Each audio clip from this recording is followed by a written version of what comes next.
Hey everybody, how y'all doing? Welcome back for another episode of Devin Reacts, the greatest reaction show on YouTube ever. The only one.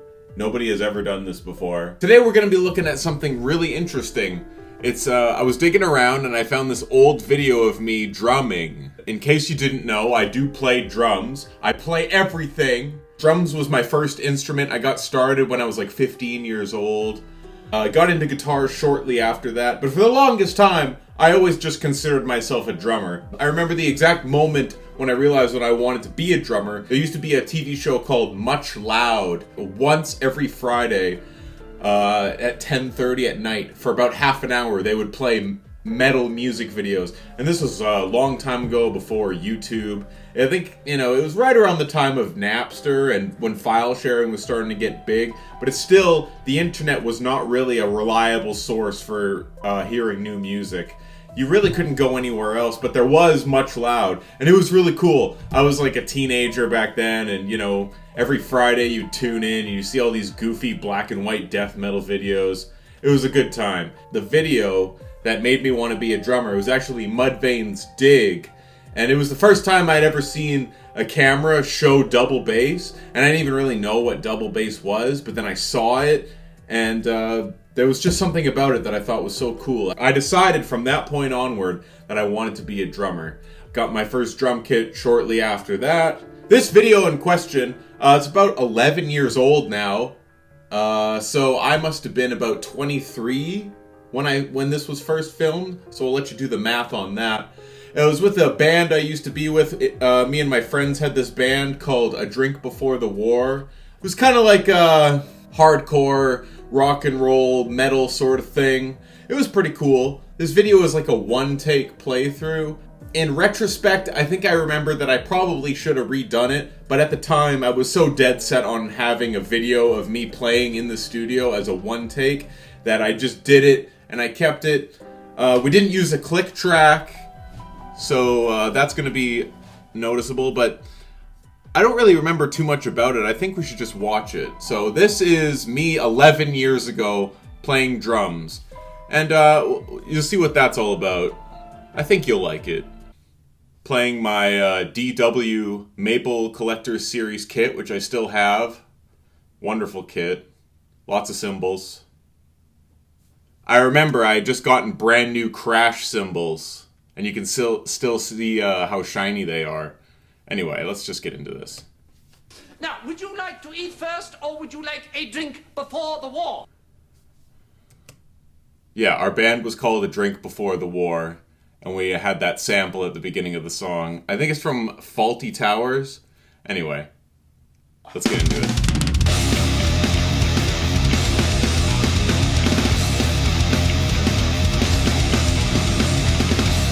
Around, big with bones for the ones who didn't think they loved, when the blood runs from the mouths of wolves. All the way to the bank.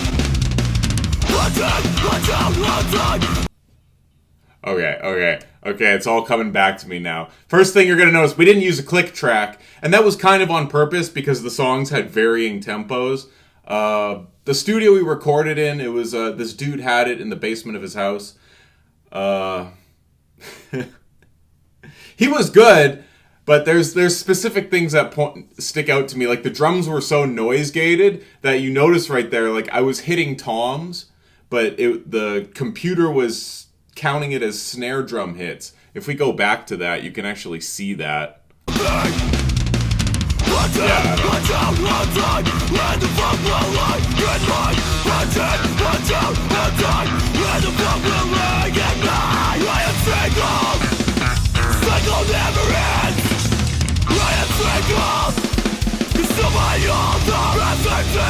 It's pretty good.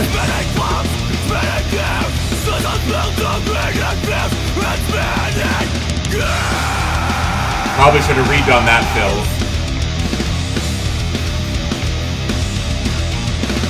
Watch out, where the fuck will I get mine? Watch out, where the fuck will I get mine? I am strangled, cycle never ends.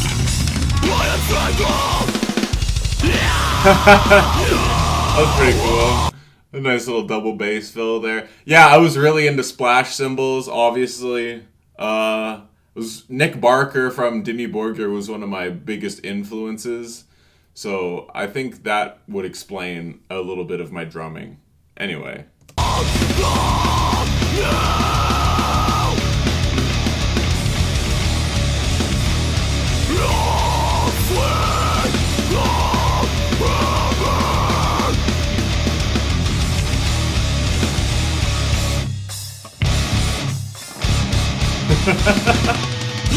want the obligation.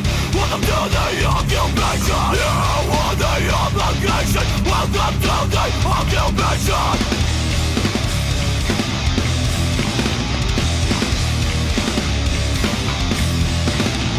You want the obligation. Welcome to the occupation. You want the obligation. We weren't really like big on like double bass or anything for this band. I was personally in my own playing, but I always tried to find ways to sneak it in there, you know. Welcome to the occupation.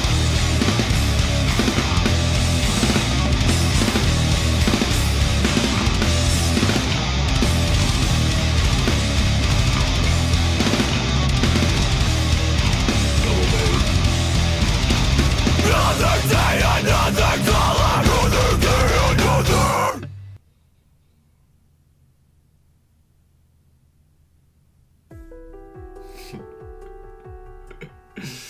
Well, there you have it. Overall impressions, not bad. I would, if I was going to go back and re-record that today, I would definitely not keep that. I would redo all of that, probably. There was so many little flubs, and so many little mistakes, and so many things that could have been tightened up. I still thought it was cool, though. I think at the time, I was just so obsessed with the idea of having a one take that, you know, I was just determined to keep it. Looking back now, like, you know, at the time we were just so stoked to have a demo that sounded decent, but looking back on it now, there's I would have redone so much of that. My ears become a lot more finely tuned since then, so there's so many things that I would have switched. Our vocalist still sounded great to me. I don't know, I can't really say his name or anything. He's a realtor now, but he was such a powerhouse of a vocalist. He sounded so crazy live. In any kind of a rehearsal situation, and I think his voice came through really great. Yeah, we were kind of like had like elements of, you know, weird time signatures and stuff. I never really knew how to count everything. I usually just kind of felt it out. You know, we would go over riffs and I would just kind of count it out as they were playing it to me and count the amount of notes and come up with something that would go along with it instead of trying to figure out what exact time signature it was in. But, you know, I made do. I still do play drums a lot. I don't know if I've made it known before. I don't exactly have the means of recording them, but that is something that I will be working on in the future for this channel, because I think that's just going to help elevate it to the next level.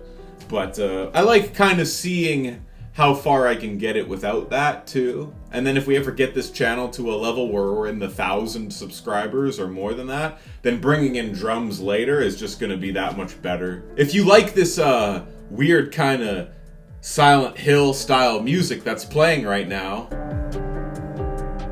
then good, because I'm working on a bit of a side project of a little album of instrumental music, sort of influenced by the Silent Hill style. So that'll be coming soon. If you want to follow me on Facebook, the link is below. Follow me on Instagram, the links are below. If you want to check out any of my music and add it to your Spotify list, the links are all below. I encourage you to check them out. I encourage you to listen to the albums. I encourage you to go and watch my old videos, because we just got tons of great covers and mashup songs coming out. More in the future. Got tons of ideas up top cooking in the old noodle. So just plenty of good things on the way. Thank you for joining me for this goofy video. If you enjoyed the video, remember to leave a like. Remember to leave a comment. Let me know what you thought of my drumming. There's nothing you could tell me about it that I didn't already realize, but, you know, share your thoughts. If you're new to the channel, please subscribe. This is a music channel first and foremost, but we like to get silly sometimes and have some laughs. We like to sit back sometimes and commentate as well as create. So, you know, it's a good place to be. Thanks for hanging out with me tonight, and I'll catch you next time.